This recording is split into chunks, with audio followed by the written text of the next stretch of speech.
से मिलकर एक बार फिर से आपके करीब आते हैं। हम धन्यवाद देते हैं प्रभु गवाहियों के लिए, किस रीति से आप अद्भुत रीति से प्रभु संभालते हैं। प्रभु हर एक वह व्यक्ति जिसके जीवन में गवाही होती है, परमेश्वर आपकी सामर्थ प्रकट होती है। चाहे पिता परमेश्वर कोई आगे आके इस बात की गवाही ना भी दे, लेकिन आप जानते हैं कि आप सबके घरों के अंदर अद्भुत रीति से काम कर रहे हैं पिता परमेश्वर। प्रभु सुबह जब हम आंख खोलते हैं और रात को जब सोते हैं, वरन सोने के बाद भी प्रभु जी आप हर एक को संभालते हैं पिता परमेश्वर। परमेश्वर हम देखते हैं दुनिया के लोग आज बाहरी रूप से प्रभु आनंद मनाते हैं, लेकिन हम तेरा धन्यवाद देते हैं कि तूने हमें हृदय से आनंद दिया है पिता परमेश्वर। और वह हृदय का आनंद पिता परमेश्वर हर उस समय बढ़ जाता है जब हम ऐसी गवाहियों को भी सुनते हैं, जब तेरी आराधना होती है, जब तेरे लोग मिलकर तुझे नाम को ऊंचा करते हैं परमेश्वर। प्रभु हम इस समय प्रार्थना करते हैं, सारी भेंटों को हम तेरे करीब लेकर आते हैं। हम आपसे प्रार्थना करते हैं, इन्हें स्वीकार कीजिए प्रभु जी, और हमें पिता परमेश्वर तेरी उपस्थिति के अंदर और बढ़ाइए पिता परमेश्वर। प्रभु हम तेरे दास को तेरे हाथों में सौंपते हैं पिता परमेश्वर। हम यकीन करते हैं कि प्रभु बोलने वाला कोई मनुष्य नहीं, लेकिन वह शब्द तेरी आत्मा के द्वारा आता है परमेश्वर। तेरी आत्मा से जो कुछ आता है हम उसको अंगीकार करते हैं प्रभु। हम आपसे प्रार्थना करते हैं, बोलने के लिए शब्द दे पिता परमेश्वर, और हम सबके हृदयों को, कानों को हम तेरी और ट्यून करते हैं पिता परमेश्वर, ताकि प्रभु जब तेरा शब्द आए प्रभु, शैतान हमारे मन से वह वचन चुराने न पाए पिता परमेश्वर, ताकि वह हमारे अंदर जो अच्छी जमीन है उसमें 30 नहीं 60 नहीं 100 गुना फलवंत लाए पिता परमेश्वर। प्रभु हम प्रार्थना करते हैं, हमारा ध्यान केंद्रित रहे तेरे वचन की ओर, हम हमारे कान और आंखें लगी रहें पिता, ताकि जो कुछ तू आज हमसे बातें करना चाहता है हम उसको पकड़ सकें पिता परमेश्वर। तेरे दास को आशीष कर प्रभु जी, तेरी आत्मा के प्रभाव से और भर। हम सारी महिमा आदर जलाल तेरे नाम को देते हुए प्रार्थना यीशु के नाम से मांगते हैं। सुनो, स्वीकार कर हमारे आत्मिक पिता। आइए हम धन्यवाद के साथ, ताली के साथ भाई कुमार तोला जी का स्वागत करते हैं, और जितने छोटे बच्चे हैं अपने क्लास टीचर के साथ आप सेकंड फ्लोर की ओर चले जाएंगे।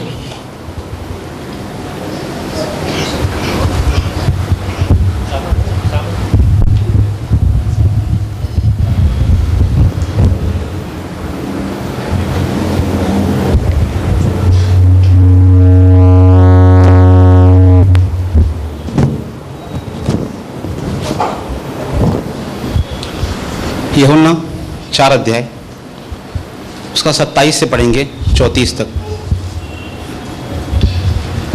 इतने में उसके चेले आ गए और अचंभा करने लगे कि वह स्त्री से बातें कर रहा है। तो भी किसी ने न कहा कि तू क्या चाहता है या किस लिए उससे बातें करता है। तब स्त्री अपना गला छोड़कर नगर में चली गई और लोगों से कहने लगी, आओ एक मनुष्य को देखो जिसने सब कुछ जो मैंने किया मुझे बता दिया। कहीं यह तो मसीह नहीं है? सो वे नगर से निकलकर उसके पास आने लगे। इतने में उसके चेले यीशु से यह विनती करने लगे कि हे रब्बी, कुछ खा ले। परंतु उसने उनसे कहा, मेरे पास खाने के लिए ऐसा भोजन है जिसे तुम नहीं जानते। तब चेलों ने आपस में कहा, क्या कोई उसके लिए कुछ खाने को लाया है? यीशु ने उनसे कहा, मेरा भोजन यह है कि अपने भेजने वाले की इच्छा के अनुसार चलूं और उसका काम पूरा करूं। हालेलुया। यहाँ पर प्रभु यीशु मसीह एक यहूदा नगर से फिर से गलील की ओर जा रहे हैं। लगभग मैं समझता हूँ कम से कम 20-25 घंटे की यात्रा है, और उस 20-25 घंटे की यात्रा से यीशु मसीह होकर जा रहे थे, और सामरिया के गांव में एक कुएं पे जाकर यीशु मसीह बैठ गए, और वहाँ पर एक स्त्री उसे पानी भरने के लिए आई, और यीशु मसीह ने उसे कहा, मुझे पानी पिला। तो उसने कहा, तू यहूदी होकर मुझ सामरी से, अर्थात मुझे अन्य जाति स्त्री से पानी क्यों मांगता है? क्योंकि हम लोग आपके साथ कोई व्यवहार नहीं करते।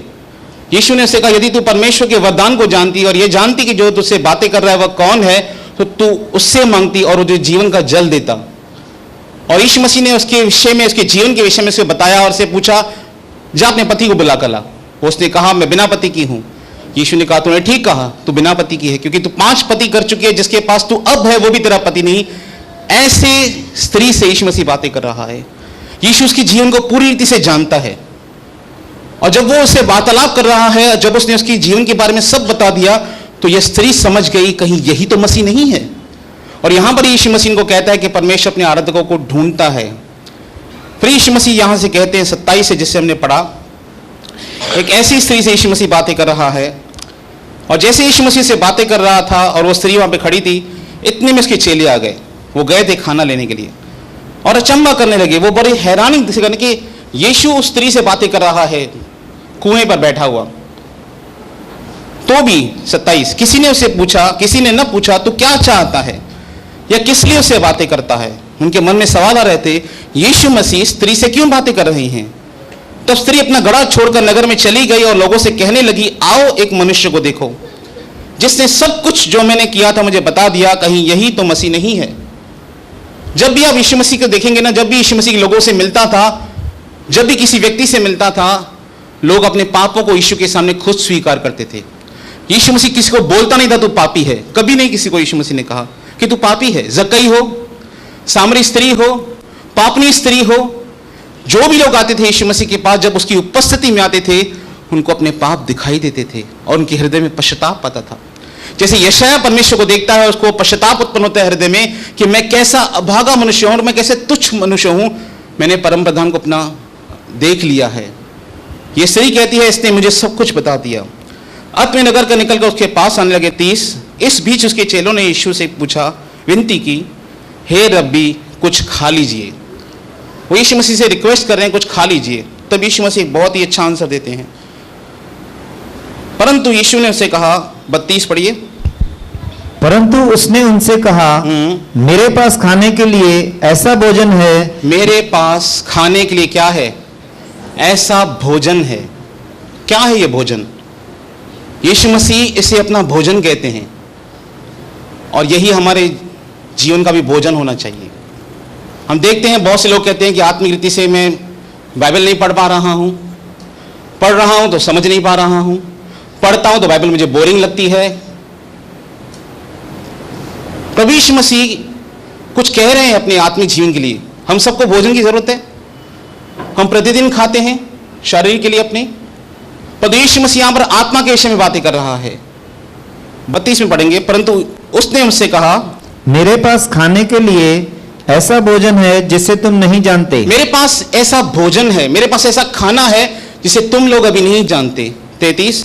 तब चेलों ने आपस में कहा, क्या कोई उसके लिए कुछ खाने को लाया है? क्या कोई इसके लिए खाने को लाया है? वे अब सवाल करने लगे अपने मन में। फिर यीशु मसीह कुछ कहते हैं। यीशु ने उनसे कहा, प्रभु यीशु मसीह ने उनसे कहा, मेरा भोजन यह है कि अपने भेजने वाले की इच्छा के अनुसार चलूं और उसका काम पूरा करूं। कुछ दिन पहले मैं यह वचन पढ़ रहा था। मैं जानता हूं परमेश्वर की इच्छा को पूरा करना यह हमारे लिए कर्तव्य है, पर कभी भी मैंने परमेश्वर की इच्छा को पूरा करने के लिए इस शब्द को समझा नहीं था कि यह मेरे जीवन का आत्मिक भोजन है। परमेश्वर की इच्छा को अपने जीवन में पूरा करना क्या है? क्या है? आत्मिक भोजन है। यीशु मसीह कहते हैं, यीशु ने उनसे कहा, मेरा भोजन यह है।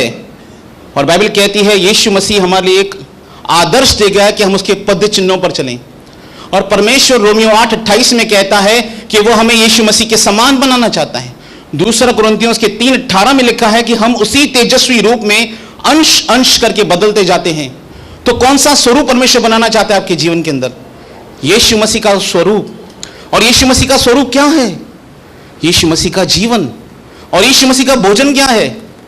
हम शरीर के भोजन के लिए बहुत परिश्रम करते हैं। जैसे लिखा है, नाशवान भोजन के लिए परिश्रम मत करो, परंतु उसके लिए जो सदा तक ठहरता है। हम नाशवान भोजन के लिए बहुत परिश्रम करते हैं, बहुत मेहनत करते हैं। हमारा लिखा है, बाइबल में लिखा है, मनुष्य का सारा परिश्रम उसके पेट के लिए होता है। हम सब भोजन के लिए कार्य कर रहे हैं, हमारी नेसेसिटी है भोजन, पर आत्मिक जीवन में सबसे नेसेसिटी है परमेश्वर का वचन। यह हमारी आत्मा का भोजन है। और यीशु मसीह कहता है, परमेश्वर की इच्छा को पूरा करना यह मेरा आत्मिक भोजन है। और अगर यीशु मसीह का यह भोजन था तो हमारा क्या है? क्या कहते हैं यीशु मसीह?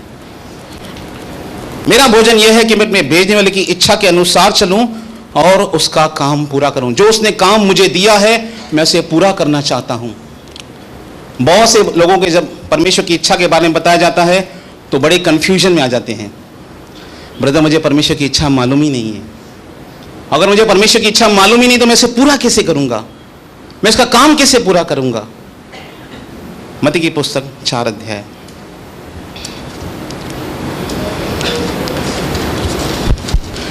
जब मैं इस वचन को पढ़ रहा था तब मेरा ध्यान भोजन की ओर गया। 4:4। उसने उत्तर दिया, यहां पर शैतान यीशु मसीह की परीक्षा कर रहा है और यीशु मसीह 40 दिन तक उपवास में है। 40 दिन और 40 रात यीशु मसीह उपवास में है। और तब शैतान आता है और कहता है यदि तू परमेश्वर का बेटा है तो कह दे कि ये पत्थर रोटी बन जाए। यीशु मसीह के मन में उसकी आइडेंटिटी के प्रति क्वेश्चन मार्क क्रिएट करना। शैतान का प्रमुख कार्य है विश्वासी के खिलाफ। वो जानता है वो विश्वासियों को कुछ भी नहीं कर सकता, वो अच्छी तरह जानता है, पर वो एक काम करने की कोशिश करता है। वो शैतान परमेश्वर के लोगों को भरमाने की कोशिश करता है, उनके अंदर संदेह उत्पन्न करने की कोशिश करता है। अगर वो यीशु मसीह के अंदर संदेह उत्पन्न करने की कोशिश कर रहा है, सोचिए हम भी वैसे ही हैं जैसा वह है, बाइबल में लिखा है। और वो यीशु मसीह से कहता है यदि तो परमेश्वर का बेटा है तो कह दे पत्थर को रोटी बन जाए। तब यीशु मसीह से कहते हैं यूहन्ना मत्ती 4:4 में, उसने उत्तर दिया, यीशु मसीह ने उत्तर दिया कि लिखा है कि मनुष्य केवल रोटी ही से नहीं, मनुष्य केवल रोटी से नहीं, शारीरिक रोटी से जीवित नहीं रहता, परंतु हर एक वचन से जो हर परमे- एक वचन से। मनुष्य केवल रोटी से जीवित नहीं रह सकता, हर एक वचन से जो परमेश्वर के मुख से निकलता है, जो परमेश्वर के मुख से निकलता है जीवित रहेगा। वो जीवित रहेगा। कैसे जीवित रहता है? हम कैसे जीवित हैं शरीर में? अगर एक व्यक्ति खाना बंद कर दे अपने जीवन के अंदर, मैं खाना नहीं कहूंगा, जैसे जैनी लोगों में एक होता है जब वे उम्र दराज हो जाते हैं और कहते हैं कि मुक्ति की जरूरत है, वो खाना पीना बंद कर देते हैं और मर जाते हैं। 60 दिन, कोई 70 दिन, कोई 80 दिन, कोई 90 दिन, ऐसा होता है उनके बुजुर्गों में। वो मोक्ष प्राप्त करना चाहते हैं, 80-90 दिन खाना बंद कर देंगे, पानी नहीं पिएंगे और मर जाएंगे। एक विश्वासी अगर परमेश्वर के वचन को नहीं पढ़ता या परमेश्वर की वाणी को नहीं सुनता, वो आत्मिक रीति से भूखा ही रहता है। प्रभु यीशु मसीह ने कहा धन्य है जो धार्मिकता के भूखे और प्यासे हैं, क्योंकि वे तृप्त किए जाएंगे। मनुष्य केवल रोटी ही से नहीं परंतु हर एक वचन से, प्रत्येक वचन से वो जीवित रहता है। हर परिस्थिति में परमेश्वर का वचन हमारी सहायता करता है, चाहे कैसी भी परिस्थिति क्यों न हो, परमेश्वर का वचन हमारी सहायता करता है। और परमेश्वर की इच्छा जानने के लिए, जैसे मैंने पढ़ा 4:34 में, परमेश्वर की अगर आपको इच्छा जाननी है तो उसका सबसे प्रमुख सूत्र है उसका वचन। और उस कहता है थिस्सलुनीस में 4 अध्याय में, परमेश्वर की यह इच्छा है कि तुम पवित्र बनो अर्थात व्यभिचार से बचे रहो। ये बाइबल आपको परमेश्वर की इच्छा बताएगी। ये परमेश्वर का वचन है और ये हमारी आत्मा का भोजन है और हम इसको अच्छी रीति से जानते हैं। बहुत सारे लोग हैं जो अपने प्रतिदिन के जीवन में परमेश्वर के वचन को समय नहीं देते। अगर समय देने की कोशिश भी करते हैं तो उनको लगता है मुझे कुछ समझ में नहीं आ रहा है। मैं आपको एक क्लिप दिखाना चाहता हूं। नेट चालू है? मैं आपको एक लिंक भेजता हूं धीरेन।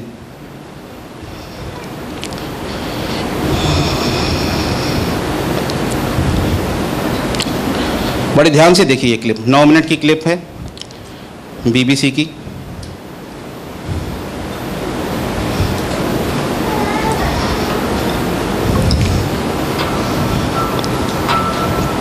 मध्यप्रदेश का पन्ना जिला 9 मिनट आपके लिए बहुत ही ध्यानपूर्वक देखने के हैं।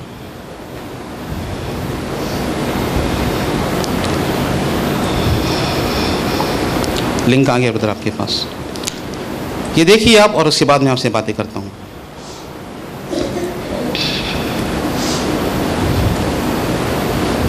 लाइट्स अगर बंद हो सकते तो अच्छे, देखने में अच्छे से होगा, आसान होगा देखने में।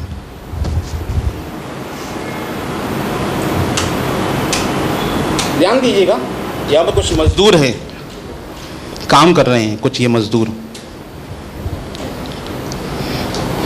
मध्य प्रदेश के एक गांव के मजदूर हैं।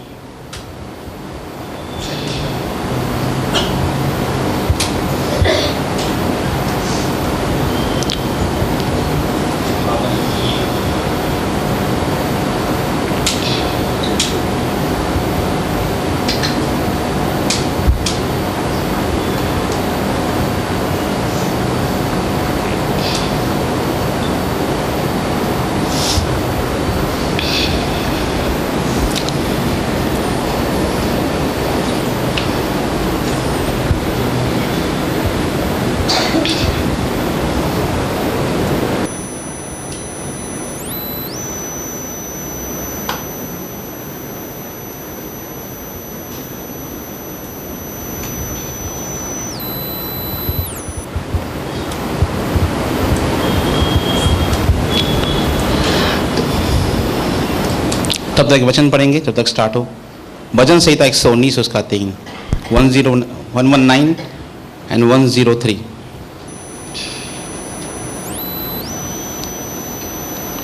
चार भविष्यवक्ताओं ने एक ही बात लिखी है बाइबल में। भजन संहिता 119। पहले स्टार्ट हो जाए तब तक मुझे बताना आप, तब तक मैं प्रीचिंग को कंटिन्यू करता हूं।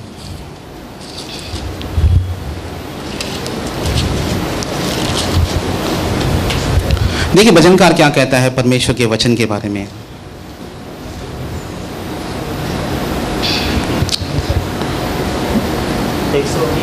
एक सौ उन्नीस 103।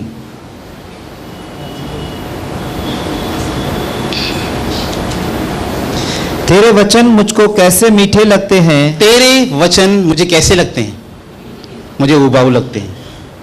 एक बार मैं होशे की पुस्तक पढ़ रहा था और परमेश्वर से मैं कह रहा था बड़ी बोरिंग पुस्तक है होशे। मैं प्रभु को बोल रहा था और प्रभु ने कहा बोरिंग बाइबल नहीं, बोरिंग तू है। हम बाइबल को बोरिंग समझते हैं पर बाइबल में लिखा है, इसी भजन संहिता उसके 119 उसके एक वचन में लिखा है, तेरा वचन 7 पार ताया हुआ है। एक वचन किसी की जिंदगी बदल सकता है। एक वचन, किसी व्यक्ति के पास एक वचन पहुंचे परमेश्वर का परिस्थिति के अंदर, वो उसकी परिस्थिति को बदल सकता है। तेरे पाप क्षमा हुए, उसके पाप क्षमा हो गए, वो ठीक हो गया, वो उसे हीलिंग मिली। एक वचन परमेश्वर का हमारी लाइफ को चेंज कर सकता है। और भजनकार कहता है परमेश्वर तेरा वचन मुझे कैसा लगता है, मुझे मीठा लगता है। क्या परमेश्वर का वचन आपको मीठा लगता है?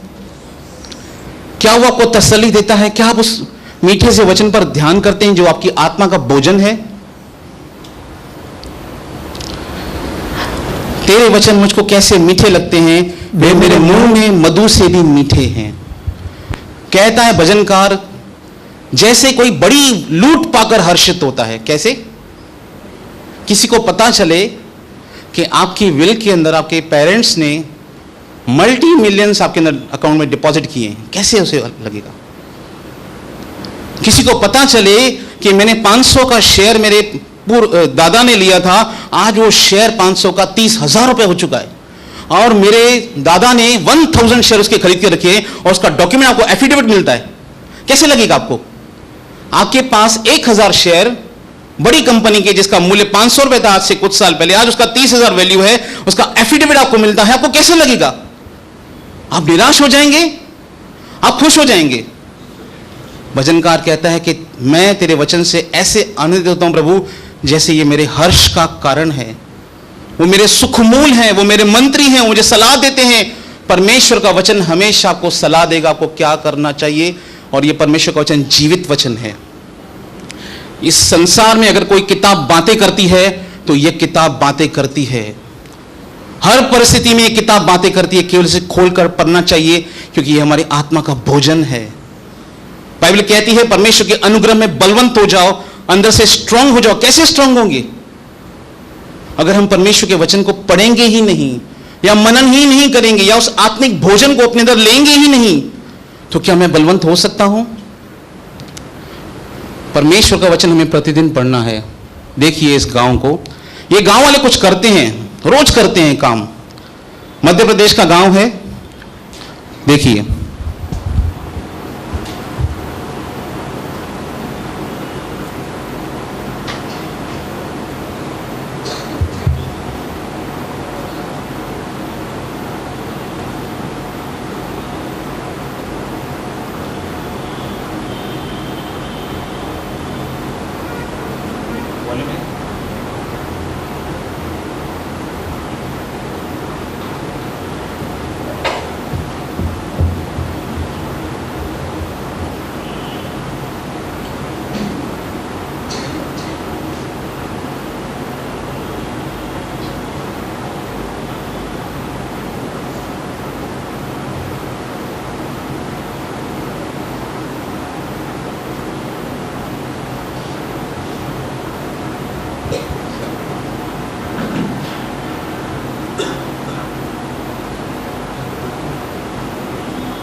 ये मध्य प्रदेश का पन्ना गांव है।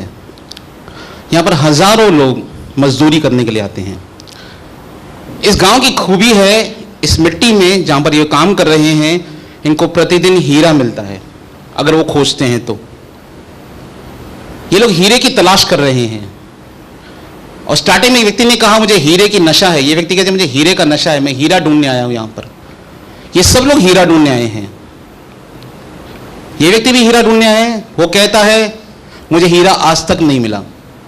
सोचता हूं आज मिलेगा तो ठीक है, मिलता नहीं, फिर कल आ जाता हूं, कल मिलेगा, कल मिलता नहीं, फिर परसों आ जाता हूं, कल मिल जाएगा, कल भी नहीं मिला तो लगता है परसों मिल जाएगा, उस दिन भी नहीं तो उसके अगले दिन मिल जाएगा।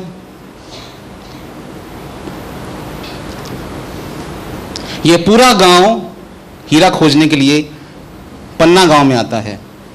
मजदूर हैं ये लोग।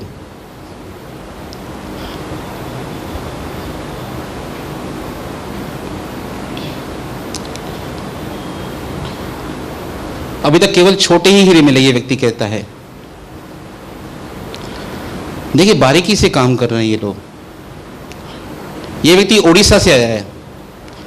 उसे किसी ने बताया कि यहाँ पर हीरे मिलते हैं। वो उड़ीसा शहर से यहाँ पर हीरे ढूंढने आया। मैं यहाँ पर नसीब आजमाने आया हूँ। YouTube पर सुना था कि यहाँ पर हीरे मिलते हैं और ये काम कर रहे हैं। और ये BBC का रिपोर्टर है, वहाँ के गाँव वाले से पूछता है।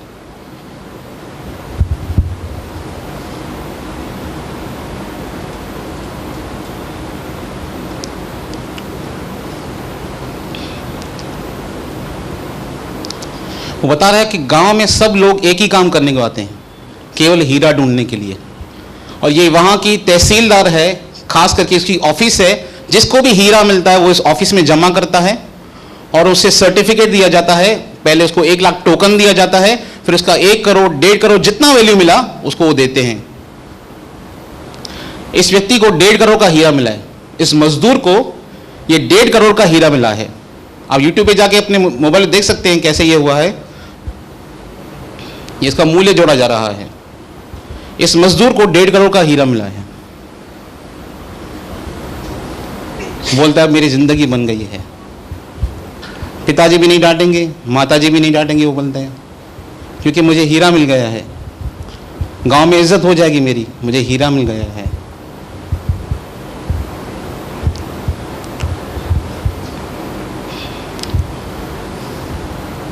ये व्यक्ति उसको दूसरे व्यक्ति के पास लेके जाता है।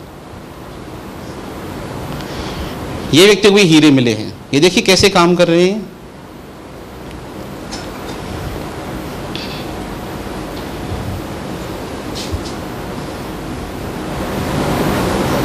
$1.5 करोड़ का हीरा। इस व्यक्ति को 1.5 करोड़ का हीरा मिला है।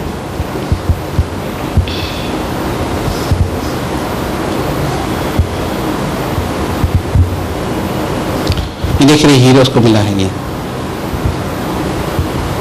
कोई बात नहीं बदल, उस खत्म होने वाला वो। ये वहां का जिला अधिकारी है। जिसे हीरा मिलता है वो उसे आके देता है ऑफिशियली और उसे पैसे दिए जाते हैं। बस बंद करिए बदल। मैं क्यों दिखाना चाहता हूं आपको ये एक वचन क्यों लेके जाऊंगा, वचन नीति वचन।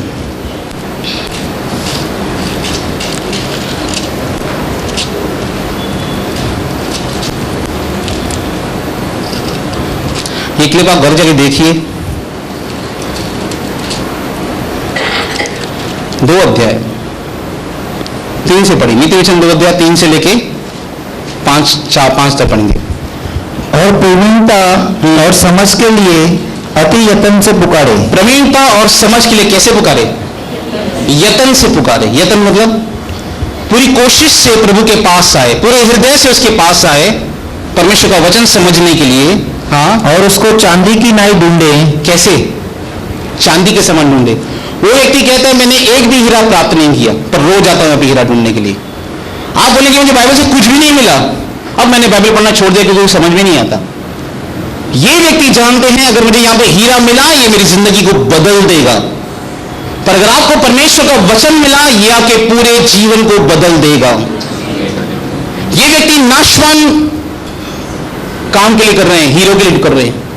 और प्रभु का वचन कहता है यदि तू उसको कैसे ढूंढे, चांदी के समान ढूंढे, हाँ, और गुप्त धन के समान उसी खोज में लगा रहे, गुप्त धन के समान उसकी खोज में लगा रहे, तो तू यहोवा के भय को समझेगा, तो तुझे परमेश्वर का वचन समझ में आना शुरू होगा। मैंने बाइबल पढ़ा, मुझे समझ में नहीं आया, मैंने बाइबल पढ़ना छोड़ दिया, ये एक बहाना है। पूरे हृदय से परमेश्वर के पास आए, और जब आप प्रभु के पास आएंगे पूरे यत्न के साथ, जैसे दानियेल आया था परमेश्वर के सामने, जैसे उसने यिर्मयाह की पुस्तक पढ़ना शुरू की थी, प्रभु ने उससे बातें करना शुरू किया, और प्रभु ने उससे बातें की और उसकी आत्मिक जीवन में और उत्थान आया। हाँ, तो तू यहोवा का भय समझेगा और परमेश्वर का ज्ञान तुझे प्राप्त होगा। परमेश्वर का ज्ञान तुझे प्राप्त होगा कभी, यदि तू उसको यत्न से पुकारे। इज़ीकियल 2 अध्याय 8 से लेके 10 तक, फिर 3 से लेके 3 तक देखिए प्रभु से क्या कहता है। परंतु हे मनुष्य के संतान, जो मैं तुझसे कहता हूँ, जो मैं तुझसे कहता हूं, ध्यान से सुनिए। भजन संहिता 119 से 103 में क्या पढ़ा हमने? कैसे लगता है परमेश्वर का वचन? मीठा लगता है। उसे तू सुन ले, उस बलवई घराने के समान तू भी बलवई न बनना। परमेश्वर हिजकिय्याह से उस समय इजराइल के लोगों से बातें करने के लिए कहता है, और क्या कहता है? जो मैं तुझे देता हूँ, जो मैं तुझे देता हूं उसे मुंह खोलकर खा ले। उसे मुंह खोलकर खा ले। क्या दे रहा है परमेश्वर? परमेश्वर क्या दे रहा है? वचन। आगे, तब मैंने दृष्टि की और क्या देखा, तब मैंने दृष्टि की तो क्या देखा? क्या देखा? कि मेरी और एक हाथ बढ़ा हुआ है, मेरी और एक हाथ बढ़ा हुआ है, और उसमें एक पुस्तक है। आपके घर में एक पुस्तक है, ऐसी पुस्तक वो आपको पुकारती है कि तूने आज मुझे नहीं उठाया है, तू अपने काम में व्यस्त लगा पड़ा है। एक हाथ में मुझे एक पुस्तक दिखाई दी, उसने मेरे सामने खोलकर फैलाया, उसने उसको मेरे सामने खोलकर फैलाया, और वह दोनों ओर लिखी हुई थी।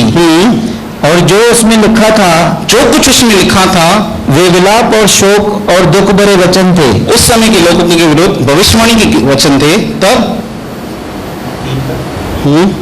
तब उसने मुझसे कहा है, तब उसने मुझसे कहा, मनुष्य के संतान, जो तुझे मिला है उसे खा ले। जो तुझे मिला है उसे खा ले। क्या आप इस वचन को खाते हैं? क्या आप इस वचन को खाते हैं प्रतिदिन? क्या आप अपने आत्मिक भोजन के लिए परिश्रम करते हैं? परमेश्वर को हिजकिय्याह से कहता है, उठ, खा इस वचन को, इस पुस्तक को खा। क्या कोई इस पुस्तक को खा सकता है? फिजिकली कोई खा सकता है इस पुस्तक को? नहीं खा सकता। और परमेश्वर वचन में क्या समझाना चाहता है? तू मेरे वचन को खा। आगे, अर्थात इस पुस्तक को खा, तब जाकर इजराइल के घराने से बातें कर। तब जाके सेवकाई करना, तब जाके मेरा प्रचारक बनना। पहले इस वचन को खा तो सही। आगे क्या कहता है परमेश्वर का वचन? सो मैंने मुंह खोला, तब मैंने मुंह खोला, और उसने वो पुस्तक मुझे खिला दी। उसने वो मुझे पुस्तक खिला दी। इसे ये वचन खिलाया जा रहा है परमेश्वर के द्वारा। हाँ, तब उसने मुझसे कहा, तब उसने मुझसे कहा परमेश्वर ने, हे मनुष्य के संतान, हे मनुष्य के संतान, यह पुस्तक जो मैं तुझे देता हूँ, यह पुस्तक जो मैं तुझे देता हूँ, क्या कर उसका? उसे पचा ले। उसे पचा ले। हाँ, और अपनी अंतरियां इससे भर ले। पूरा पेट तेरा इस वचन से भर दे तू अपने जीवन में। हाँ, सो मैंने उसे खा लिया, तब मैंने उसे क्या किया? खा लिया। हाँ, और मेरे मुंह में वह मधु के तुल्य मीठी लगी। कैसी लग रही है? कैसे लग रही है? मधु से भी मीठी। भजनकार क्या कहता है? हे परमेश्वर, तेरे वचन मुझे कैसे लगते हैं? मधु से भी मीठे। क्या परमेश्वर का वचन आपको ऐसा लगता है? क्या परमेश्वर के वचन को इस रीति से पढ़ते हैं? परमेश्वर का वचन एक और पढ़ेंगे, प्रकाशित वाक्य की पुस्तक 10 अध्याय, उसका 1 से पढ़ेंगे। 10 अध्याय 8 से लेके 11 तक। और जिस शब्द करने वाले को मैंने स्वर्ग से बोलते सुना था, वह फिर मेरे साथ बातें करने लगा। सेम इसके साथ ऐसा होता है, जिस शब्द को मैंने स्वर्ग से बोलते हुए सुना था, वो फिर मेरे से बातें करने लगा कि जा जो स्वर्गदूत समुद्र और पृथ्वी पर खड़ा है, जो स्वर्गदूत समुद्र और पृथ्वी पर खड़ा है, उसके हाथ में की खुली हुई पुस्तक ले ले। उसके हाथ में की खुली हुई पुस्तक ले ले। और मैंने स्वर्गदूत के पास जाकर कहा, मैंने स्वर्गदूत से जाकर कहा, ये छोटी पुस्तक मुझे दे। ये छोटी पुस्तक मुझे दीजिए, ये बाइबल मुझे दीजिए पढ़ने के लिए। यूहन्ना स्वर्गदूत के पास जा रहा है कि मुझे ये पुस्तक दीजिए। और आगे, और उसने मुझसे कहा, ले इसे खा ले, ले इसे खा ले, और यह तेरा पेट कड़वा तो करेगी, ये पेट तेरा कड़वा करेगी, पर तेरे मुंह में मधु सी मीठी लगेगी। ये तेरे मुंह में मधु से मीठी लगेगी। भजनकार को क्या कहा गया? ये मेरे मुंह में मधु से मीठी है। हिजकिय्याह कहता है ये मुझे मधु से मीठी है। यूहन्ना कहता है ये मुझे मधु से मीठी है। यिर्मयाह 15:16 क्या कहता है?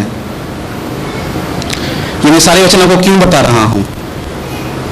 ये सारे वचन मुझे मिले जब मैं इस बातों पर मनन कर रहा था। 15 अध्याय उसका जब तेरे वचन मेरे पास पहुंचे, जब तेरे वचन मेरे पास पहुंचे, तब मैंने उन्हें मानो खा लिया, तब मैंने मानो उसे खा लिया। और तेरे वचन मेरे मन के हर्ष, तेरे वचन क्या हैं? मेरे मन के मेरे हृदय का आनंद है। आनंद कहीं भी संसार में नहीं है, आनंद परमेश्वर के अंदर है। यीशु मसीह कहते हैं अपने चेलों से, सारा संसार आनंद करेगा, तुम शोक करोगे और तुम्हारा शोक आनंद में बदल जाएगा, क्योंकि मैं तुमसे फिर मिलूंगा।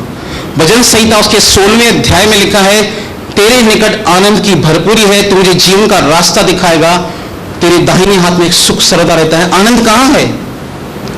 आनंद परमेश्वर के वचन के अंदर है, क्योंकि परमेश्वर का वचन हमारी आत्मा का क्या है? भोजन है। फिर से पढ़िए इस वचन को। जब तेरे वचन मेरे पास पहुंचे, जब तेरे वचन मेरे पास पहुंचे, तब मैंने उन्हें मानो खा लिया। तब मैंने उसे क्या किया? क्या आप खाते हैं? कितने लोग ईमानदारी से हाथ ऊपर करेंगे जो प्रतिदिन बाइबल पढ़ते हैं?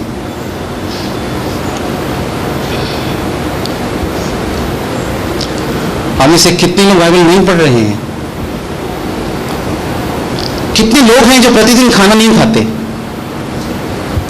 सब लोग खाना खाते हैं, पर हम परमेश्वर के वचन को अपनी आत्मा का भोजन नहीं समझते। ये हमारा ध्यान नहीं है, हम भूल गए हैं परमेश्वर की बातों को।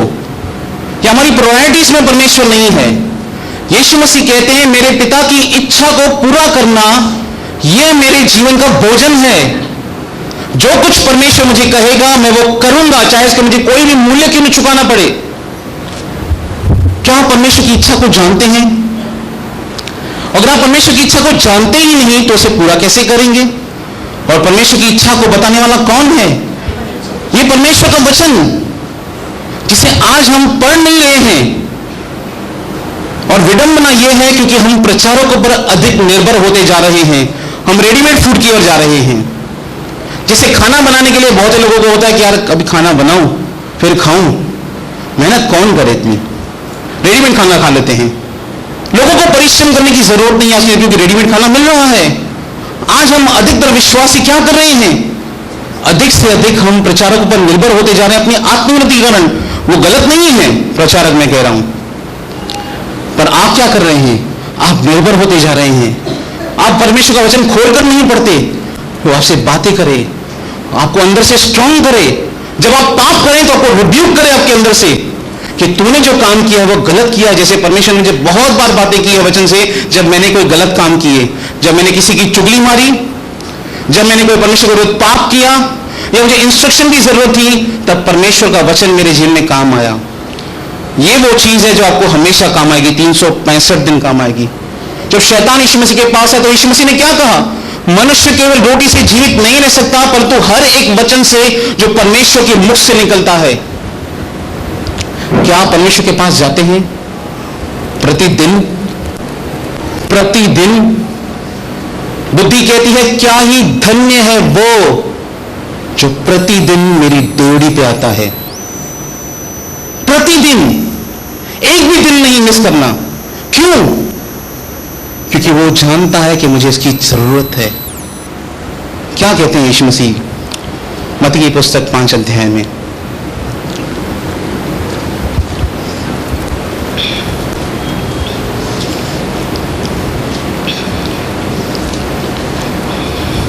वचन मैंने आपको क्यों बताया इतने सारी? आप सब जानते हैं इन वचनों को, बहुत से लोग जानते हैं इस बात को। 5:3 धन्य है वे जो मन के दीन है, जो कौन है? मन के दीन है, क्योंकि स्वर्ग का राज्य उन्हीं का है। Blessed are those who are poor in the spirit. कौन है? आत्मा में गरीब। और जो आत्मा के गरीब है वो कहां जाते हैं? प्रतिदिन परमेश्वर के पास। प्रभु मैं आत्मा में गरीब हूं, मुझे आपकी जरूरत है। प्रतिदिन मुझे आपके वचन की जरूरत है, प्रतिदिन मुझे इंस्ट्रक्शन की जरूरत है। प्रभु इस संसार में झूठ इतना है, इतना झूठ है, और अगर इस झूठ से आपको कोई बचा सकता है तो वो परमेश्वर का सत्य वचन है। ये सत्य वचन आपको झूठ से बचा सकता है। आज जो बाहर भ्रम और झूठ चल रहा है, अगर कोई आपको उससे बचा सकता है तो परमेश्वर का वचन ही आपको बचा सकता है। और हमें इसका वचन इसलिए अध्ययन करना है ताकि हम हर प्रकार के भ्रम और बाहर के बहकावे से बचे रहें और परमेश्वर के वचन में हम मन लगाए रहें। और मैंने आपको क्यों बताया, वो क्लिप क्यों दिखाई उस गांव की? क्योंकि वो लोग उस हीरे का मूल्य जानते हैं और जानते हैं अगर मुझे एक हीरा मिला मेरी जिंदगी बदल जाएगी। क्या हम उस रीति से परमेश्वर का वचन पढ़ना चाहेंगे कि प्रभु मुझे तेरा वचन पढ़ना है, मेरा समय है आपके साथ संगति करने का, प्रभु मुझे आपके वचन की जरूरत है? क्या हम भूख और प्यास के साथ प्रभु के पास आते हैं या कंप्लेन करते हैं, ऐसा हो रहा है, ऐसा हो रहा है, ऐसा हो रहा है? क्या हम परमेश्वर के पास जाएंगे भूख और प्यास के साथ कि प्रभु मुझे आपकी जरूरत है, मुझे अपने वचन से बातें करें प्रभु? और आप अपनी बाइबल को खोलिए, वो आपसे बातें करना शुरू करेगी और यही वचन आपको अंदर से बलवंत करेगा। यही वचन आपको परमेश्वर की इच्छा की ओर लेकर जाएगा। रोमियो की पुस्तक 12 अध्याय में आइए।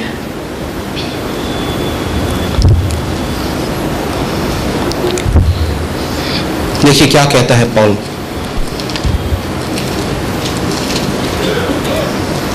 बारह अध्याय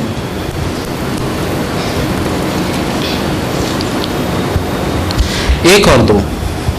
इसीलिए हे भाइयों, मैं तुमसे परमेश्वर की दया स्मरण दिलाकर विनती करता हूँ। मैं तुमसे परमेश्वर की दया स्मरण दिलाकर विनती करता हूँ, मैं तुम्हें रिक्वेस्ट करता हूँ। इंग्लिश में लिखा आई बेग यू। विनती कर रहा है, एक परमेश्वर का जन परमेश्वर के लोगों से विनती कर रहा है कि अपने शरीरों को जीवित, अपने शरीरों को कैसा करो? जीवित और पवित्र और परमेश्वर को भाता हुआ बलिदान करके चढ़ाओ। परमेश्वर को पसंद आने वाला बलिदान करके चढ़ाओ। यही तुम्हारी आत्मिक सेवा है। यही तुम्हारी आत्मिक सेवा है। लिखा है परखो कि प्रभु को क्या भाता है। एक स्त्री जब शादी करके अपने पति के घर में जाती है, उसे अपने पति की इच्छा बिल्कुल नहीं मालूम होती, उसकी पसंद उसकी नापसंद उसे बिल्कुल नहीं मालूम होती, पर उसके साथ टाइम स्पेंड करने के 5 साल 10 साल 15 साल के बाद उसके साथ टाइम स्पेंड करते करते करते वो स्त्री समझ जाती है मेरे पति की डिमांड क्या है, उसे क्या अच्छा लगता है खाने में, क्या अच्छा नहीं लगता, उसे क्या क्या बातें पसंद है, कौन सी बातें पसंद नहीं है, वो सीखती है उसके साथ रहते रहते हुए। अगर वो ससुराल में जाएगी, अपने मायके में जाएगी और पति अपने ससुराल में जाएगा तो वो से बताएगी ये नहीं खाता है, ये खाता है, ये नहीं खाता है। कैसे? क्योंकि वो उसके साथ टाइम स्पेंड कर चुकी है, वो उसको परख चुकी है कि इसको मेरे पति को ये चीज अच्छी लगती है, मेरे पति को ये चीज अच्छी नहीं लगती।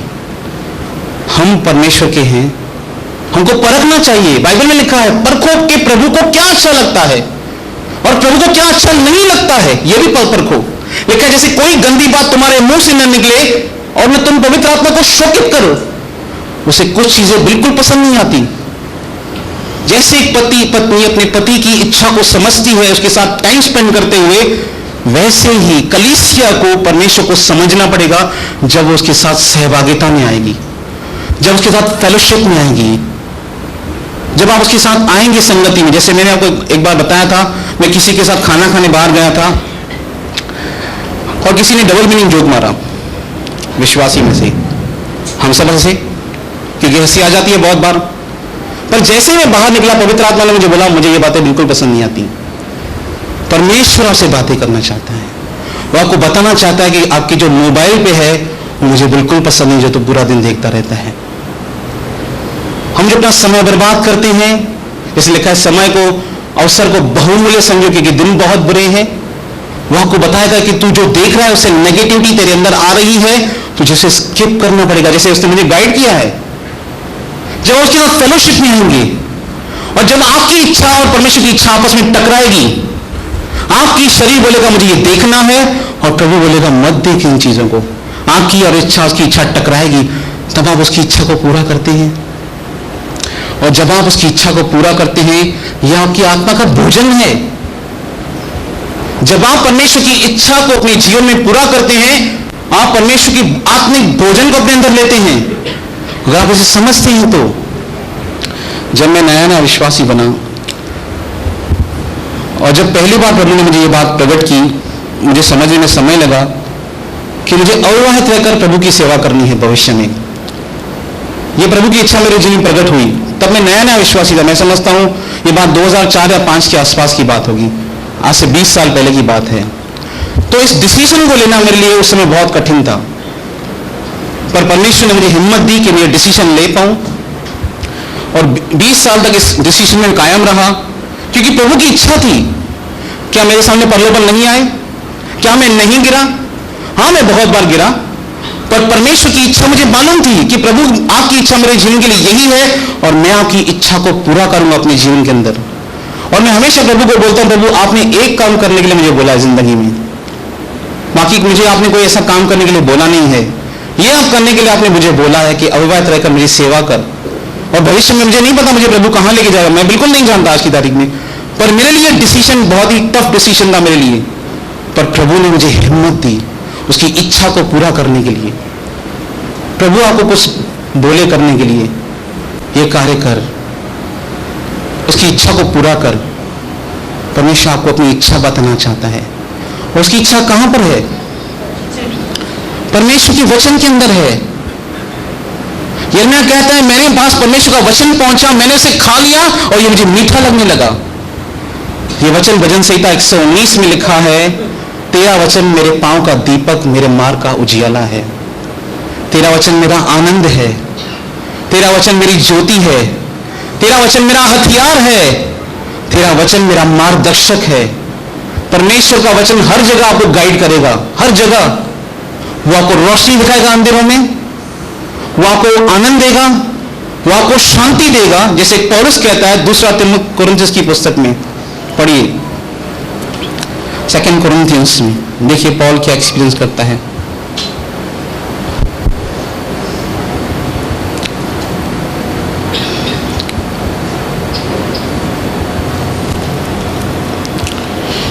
सेकेंड कोरिन्थियंस 1 चैप्टर 3 से पढ़ेंगे। हमारे प्रभु यीशु मसीह के परमेश्वर और पिता का धन्यवाद हो, जो दया का पिता और सब प्रकार की शांति का परमेश्वर है। सब प्रकार की शांति का परमेश्वर। और ये शांति कहां से मिलती है? पौलुस खुद कहता है रोमन्स 15 में, ये परमेश्वर के वचन से मिलती है। आगे, वह हमारे सब कलेशों में शांति देता है। वह हमारे सब कितने सब कलेशों में हमें शांति देता है। हाँ, ताकि हम उस शांति के कारण जो परमेश्वर हमें देता है, हाँ, उन्हें भी शांति दे सके, हाँ, जो किसी प्रकार के कलेश में हो। ऐसा हुआ आपके साथ? आप खुद समस्या में हैं और उसी समस्या के लिए कोई दूसरा व्यक्ति आपसे प्रार्थना करने के लिए आए? पॉल ने एक्सपीरियंस किया इस बात को, और कहता है परमेश्वर हमें सारे क्लेशों में शांति देता है ताकि हम उनको शांति दे सके जो किसी प्रकार की अशांति के अंदर हैं। फिर से आएंगे रोमन्स 12:1 में। इसलिए भाइयों, मैं तुमसे परमेश्वर की दया सुमन दिलाकर विनती करता हूं, अपने शरीरों को जीवित, पवित्र और परमेश्वर को पसंद आने वाला बलिदान करके चढ़ाओ। यही तुम्हारी आत्मिक सेवा है, ये स्पिरिचुअल वर्शिप है हमारी। और इस संसार के सदृश न बनो, इस संसार के सदृश मत बनो, परंतु तुम्हारी बुद्धि के नए हो जाने से, तुम्हारे मन के नए हो जाने से। कैसे होगा नया मन? परमेश्वर ने हमारी आत्मा में हमें नया जन्म दिया है बपतिस्मा में। शरीर हमारा पुराना वही है, अब हमारे मन को रिन्यू कैसे करना है? ये वचन आपको रिन्यू करने में सहायता और मदद करेगा कि हमारी मसीह में पहचान क्या है। जैसे फ्राइडे को हमने सुना, इस संसार के सदृश न बनो, परंतु तुम्हारे मन के नए हो जाने से तुम्हारा चाल चलन भी बदलता जाए, जिससे तुम परमेश्वर की बलि, जिससे जब तुम्हारा मन रिन्यू होगा, जब तुम वचन से अपने मन को रिन्यू करोगे, जब आप तुम वचन को पढ़ते जाओगे, जैसे मैंने रोमियो 6 अध्याय को पढ़ा और समझा, इस बात को, जीवन के अर्थ को समझा, जैसे परमेश्वर का वचन पौलुस कहता है, मैं जीवित नहीं रहा, मसीह मुझ में जीवित है। मसीह मुझ में जीवित है तो देह पाप के कारण मरी हुई है। जिस दिन मैंने रोमियो 6 अध्याय को पढ़ा और समझा था, 2009 में की बात है, उस दिन से पाप का प्रभाव मेरे जीवन से टूटना शुरू हो गया, क्योंकि मैंने परमेश्वर के सत्य वचन को समझा था। जैसे यीशु मसीह ने कहा, जब तुम सत्य को जानोगे, सत्य तुम्हें स्वतंत्र करेगा। और इस वचन ने मुझे आजाद कर दिया। किस वचन ने? कि बपतिस्मा में मैं यीशु मसीह के साथ मर चुका हूं, अब मैं जीवित नहीं हूं, मसीह मेरे अंदर जिंदा है। और अगर मसीह मेरे अंदर जिंदा है तो मैं पाप नहीं कर सकता, मैं पाप के लिए मर चुका हूं। तुम्हारे मन के नए हो जाने से कैसे होगा मन नया? वचन पढ़ने से मन नया होगा। जैसे बताया उस दिन फ्राइडे को, आप में से बहुत से लोग नहीं थे, ये वचन हमारे जीवन का क्या है? आईना है। ये हमको बताता है कि मसीह में मेरी पहचान क्या है। जैसे फ्राइडे को हमने सुना कि हम जैवन से बढ़कर हैं, हम मसीह यीशु में हैं, हम अभिषिक्त हैं। ये वचन बता रहा है हमें। तुम्हारे मन के नए हो जाने से तुम्हारा चाल चलन भी बदलता जाए, जिससे तुम परमेश्वर की भली और मन भावती, इंग्लिश में लिखा है मन भावती, और सिद्ध इच्छा अनुभव से मालूम करते रहो। अगर आपका माइंड रिन्यू नहीं होगा ना, आप कभी भी परफेक्ट विल तक नहीं पहुंचेंगे। क्या लिखा है? And do not be conform to this world, but all of you transform by the renewing of your mind, that all of you may prove what is good and acceptable and a perfect will of God. जब तक आपका मन नया नहीं होगा, आप परमेश्वर की सिद्ध इच्छा को नहीं जान पाएंगे। अगर परमेश्वर की सिद्ध इच्छा पता ही नहीं है तो मैं उसकी सिद्ध इच्छा को पूरा कैसे करूंगा? जो मेरे आत्मिक जीवन का भोजन है, मैं उसे खाऊंगा कैसे? अगर मुझे खाना बनाना आता ही नहीं तो मैं खाना खाऊंगा कैसे? परमेश्वर की इच्छा को जानना बहुत ही महत्वपूर्ण है अपने जीवन के अंदर। क्योंकि अगर आपको परमेश्वर की इच्छा नहीं पता आपकी लाइफ के लिए, तो आप अपना जीवन कैसे बिताएंगे? जब परमेश्वर ने पौल को बुलाया सेवकाई के लिए और अपनी इच्छा उस पर प्रकट की, तो बाइबल कहती है, वो कहता है, मैंने किसी के पास नहीं गया, किसी लहू और मां से सलाह नहीं की, वरना परमेश्वर के पीछे चल दिया। जब परमेश्वर ने अब्राहम को बुलाया तो मेरे पीछे वो अपना सब कुछ छोड़कर परमेश्वर के पीछे चला। जब उसको परमेश्वर की इच्छा पता चली, आपको कैसे परमेश्वर की इच्छा पता चलेगी? आपको कैसे परमेश्वर की इच्छा पता चलेगी? परमेश्वर के वचन से। मैं एक ब्रदर की गवाही सुन रहा था, वो ड्रग एडिक्ट था, माफिया था, अमेरिका में गलत काम करता था, और वो निर्गमन की पुस्तक पढ़ रहा था। और परमेश्वर ने से बातें की, जैसे मूसा को परमेश्वर ने मिस्र में भेजा, अब तू अपने नगर में जा और अफ्रीका में जाके सेवकाई कर। वो ब्लैक था। अगर वो पढ़ता ही नहीं तो उसे कैसे पता चलता? प्रभु ने इससे बताया कि मेरी इच्छा यह है कि तू अफ्रीका में जाकर मेरे लोगों के बीच में तेरी सेवकाई कर, मेरी सेवकाई कर। अगर वो बाइबल को खोलता ही नहीं तो समझता कैसे? पौल कहता है कुलुस्सियों के 1:8 अध्याय में, तुम्हें परमेश्वर की इच्छा की पहचान होना बहुत जरूरी है। आपको परमेश्वर की इच्छा की पहचान होना बहुत जरूरी है। प्रभु, आपने मुझे क्यों बुलाया है? मेरा क्या काम है परमेश्वर कलीसिया में? आपने मुझे क्यों बुलाया है? मैं आपकी किस रीति से सेवा कर सकता हूं? मैं उस दिन इस बात को सोच रहा था जो प्रभु यीशु मसीह ने यूहन्ना 4 अध्याय के अंदर कही, क्योंकि मैं बहुत सारी लोगों को देख रहा था, अविश्वासियों को प्रभु से दूर, तो मुझे यीशु मसीह का वो वचन याद आया, खेत पक चुके हैं, मजदूर थोड़े हैं, सारा संसार बाहर नाश हो रहा है। आपका सुसमाचार बताना एक व्यक्ति को नरक से बचा सकता है। आपका सुसमाचार बताना किसी को नरक से बचा सकता है। क्या आप इस दायित्व को अपने ऊपर लेते हैं अपनी पर्सनल लाइफ में? क्या आपके अंदर जिज्ञासा आती है कि मैं ट्रैक लूं? कोई बोले नहीं, यहां से आपको इंकरेज करे नहीं खाली, क्या आपके मन में जिम्मेदारी आती है कि मैं ये ट्रैक लूं और किसी अविश्वासी के पास जाऊं और उसे नरक से बचाऊं? जाके मैं उसे यीशु मसीह के बारे में बताऊं, मुझे वो नहीं जानता तो भी मैं उसे यीशु मसीह के बारे में बताऊं? कल्पना कीजिए, जिन्होंने बपतिस्मा पाया, उद्धार पाया है, उस दिन को कल्पना कीजिए जिस दिन आप यीशु मसीह में नहीं थे, और कैसे किसी व्यक्ति ने आपको यीशु मसीह के बारे में बताया, और जब उसने आपको यीशु मसीह के बारे में बताया, आपका उद्धार हुआ। आज ये जिम्मेदारी किसकी है? हमारी है कि हम लोगों के पास जाएं और यीशु मसीह के बारे में बताएं, उनको नरक की आग से बचाएं। ये हमारी जिम्मेदारी है, मेरी जिम्मेदारी है। मैं इसे अपनी ड्यूटी समझता हूं और इसीलिए प्रतिदिन ट्रैक बांटता हूं। जो भी मुझे मिलता है मैं उसे यीशु मसीह के बारे में बताता हूं, क्योंकि मैं उस व्यक्ति को बचाना चाहता हूं, आत्मा उस नरक की आग से बचाना चाहता हूं, क्योंकि मैं परमेश्वर की इच्छा को जानता हूं। मुझे परमेश्वर के लोगों को बचाना है। हमें परमेश्वर की इच्छा को पहचानना बहुत जरूरी है, और ये मेरे जीवन का आत्मिक भोजन है। पॉल क्या कहता है 1 तिमुथियुस उसके 4 उसके 6 में,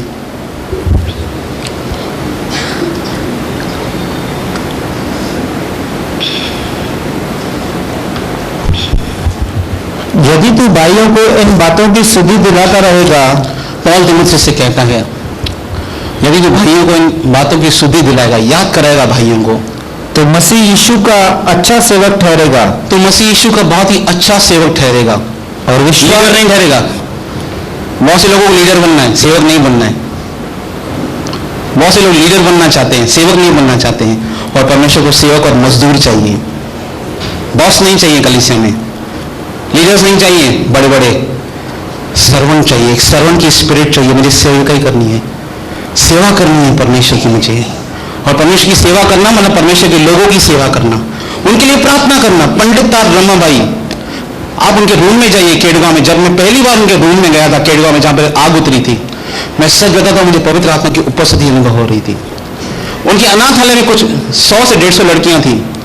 उन 150 लड़कियों का नाम लेकर प्रतिदिन पंडित रमाबाई उनके लिए प्रार्थना करती थी, कंटिन्यूस प्रार्थना करती थी। जैसे कुरनेलियस कंटिन्यू प्रार्थना करता था और स्वर्गदूत आया, वो प्रतिदिन प्रार्थना करती थी उन अनाथ लड़कियों के लिए। और एक दिन पवित्र आत्मा उसके रूम पर उतरा और उसकी उपस्थिति आज भी दर्ज की जा सकती है वहां पर। वो ईमानदार थी। आप कुछ नहीं कर सकते, ट्रैक नहीं बांट सकते, हमारे लिए प्रार्थना करें कि हम जाके ट्रैक बांटें। आप बहनें, आप नहीं जा सकती बाहर फील्ड में, हम जा सकते हैं, हमारे लिए प्रार्थना करें।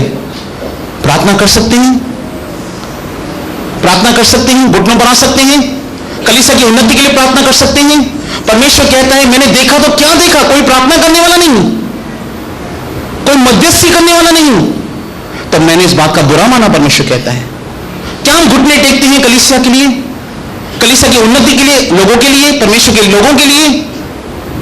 क्या हमारे मन में जिज्ञासा है? क्या आप किसी ब्रदर को देखते हैं तकलीफ के अंदर, क्या उसके लिए प्रार्थना करते हैं?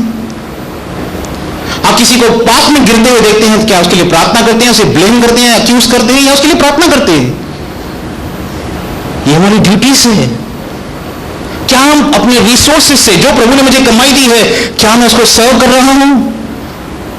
हम कहते हैं प्रभु जो कुछ तेरा है वो मेरा है, और प्रभु कहता है जो कुछ तेरा वो मेरा। हम मेरा भी मेरा कहते हैं, प्रभु का भी मेरा बोलते हैं। क्या हम अपनी रिसोर्सेज से प्रभु को सर्व करते हैं? क्या हम रिलेशन में हैं उसके साथ, पिता और बेटे के समान? हम कहते हैं पिता सब कुछ तेरा वो मेरा है, और प्रभु कहता है जो तेरा है वो बोलेंगे मेरा है। नहीं, जो मेरा है वो तेरा है, जो तेरा है वो मेरा है।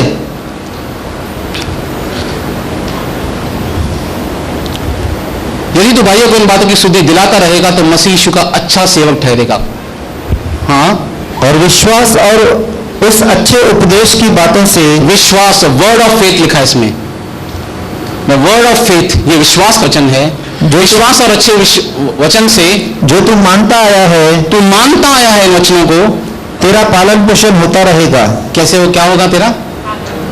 तेरा इन वचन से पालन पोषण होगा।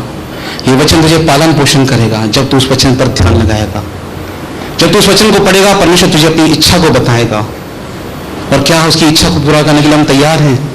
क्या हम उस बात को मूल्य चुकाने के लिए तैयार हैं कि प्रभु अगर तू मुझे कोई अपनी इच्छा बताए मैं इसे पूरा करूं? मैं लास्ट वर्ड को बताऊंगा प्रभु यीशु मसीह के बारे में, उसके बाद मैं कंप्लीट करूंगा। Hebrews 10:5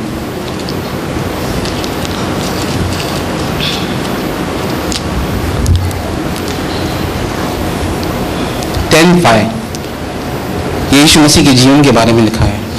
मसीह 5 से पढ़ेंगे, लास्ट वचन है। इसी कारण वह जगत में आते समय कहता है, यीशु मसीह जगत में आते समय कहता है कि बलिदान और भेंट तूने न चाहिए, बलिदान और भेंट प्रभु तूने नहीं चाहिए, पर मेरे लिए एक देह तैयार किया है। मेरे लिए क्या किया है? देह तैयार की है। होम बलियों और पाप बलियों से तू प्रसन्न नहीं हुआ। होम बलियों से और पाप बलियों से प्रभु तू प्रसन्न नहीं हुआ। तब मैंने कहा, देख मैं आ गया हूँ, पवित्र शास्त्र में मेरे विषय में लिखा हुआ है, ताकि हे परमेश्वर तेरी इच्छा पूरी करूं। तब मैंने कहा, देख मैं आ गया हूँ, पवित्र शास्त्र में मेरे विषय में लिखा है कि हे परमेश्वर मैं तेरी इच्छा को पूरी करूं। ऊपर तो वह कहता है कि न तूने ने बलिदान और भेंट और होम बलियों और पाप बलियों को चाहा और न उनसे प्रसन्न हुआ। यद्यपि ये बलिदान तो व्यवस्था के अनुसार चढ़ाए जाते हैं। नहीं, फिर यह भी कहता है, देख मैं आ गया हूँ, देख मैं आ गया हूँ, ताकि तेरी इच्छा पूरी करूं। ताकि तेरी इच्छा पूरी करूं। निदान वह पहले को उठा देता है ताकि दूसरे को नियुक्त करे। वो पहले को हटा देता है, ओल्ड कवेनेंट को, और न्यू कवेनेंट को कैसे स्थापित करता है? न्यू कवेनेंट कैसे स्थापित होता है? प्रभु की इच्छा पूरी करने से। हाँ, उसी इच्छा से हम यीशु मसीह की देह के एक ही बार बलिदान चढ़ाए जाने के द्वारा, उसी इच्छा से। कौन सी इच्छा थी वो? जब गत्समनी बाग में यीशु मसीह थे और बाइबल बताती है उनका पसीना ऐसे बह रहा था मानो लहू के समान। यीशु मसीह खुद कह रहे हैं, मेरा मन इतना व्याकुल है, मेरा प्राण निकला जा रहा है।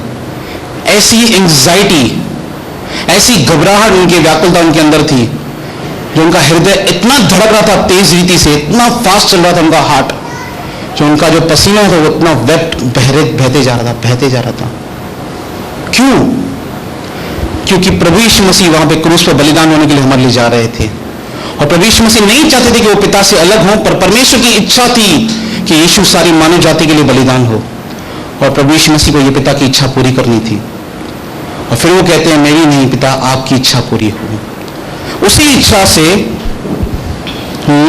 हम यीशु मसीह के देह के एक ही बार बलिदान चढ़ाए जाने के द्वारा पवित्र किए गए हैं। यीशु मसीह ने पिता की इच्छा को पूरा किया, और वो कहता है 4:34 में, मेरा भोजन यह है कि मैं अपने भेजने वाले की इच्छा को पूरा करूं, और जो काम उसने मुझे दिया है मैं उसे पूरा करूं। क्या आप परमेश्वर की इच्छा को जानते हैं? मेरा सवाल है आपसे।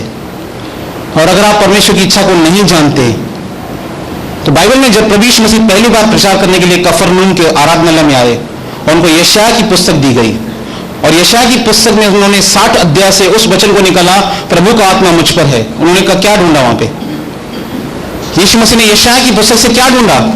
उन्होंने अपने आप को ढूंढा कि मेरे विषय में यह लिखा है। उठाइए बाइबल को और ढूंढिए आपके लिए क्या लिखा है उसमें, और पढ़िए उसके बारे में। वो कहता है, प्रभु का आत्मा मुझ पर है, वो जानता था मेरे बारे में ये लिखा है। आप पढ़िए, खोलिए परमेश्वर का वचन और देखिए आपके बाइबल में क्या लिखा गया है।